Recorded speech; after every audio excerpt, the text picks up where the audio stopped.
আপনি জেনে অবাক হবেন, পৃথিবীতে এমন কিছু মানুষ আছে যারা বিকাল 5টার সময় পড়ার টেবিলে বসে 6টার সময় বই হাতে নিয়ে ডিজাইন নিয়ে বেশ কিছুক্ষণ ভাবে, তারপর টায়ার্ড হয়, তারপর একটু রেস্ট নেয়।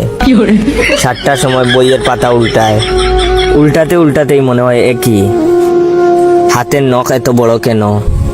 তারপর তারা নখ কাটে, তারপর 8টার সময় মনে পড়ে একটু পড়া উচিত।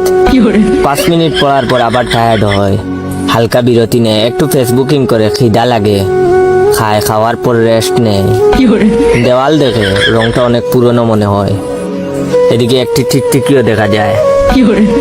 তারপর ঘড়ি দেখে 11টা বাজে, তারপর নিজের সাথে প্রমিস করে, কাল থেকে একদম পয়রা উল্টাইয়া ফেলামু, এখন যাই জয় ভাইয়ের একটু টিকটক ভিডিও দেখে আসি। প্রতিদিন যারা এরকম করেন তারা অবশ্যই কমেন্ট করে জানাবেন।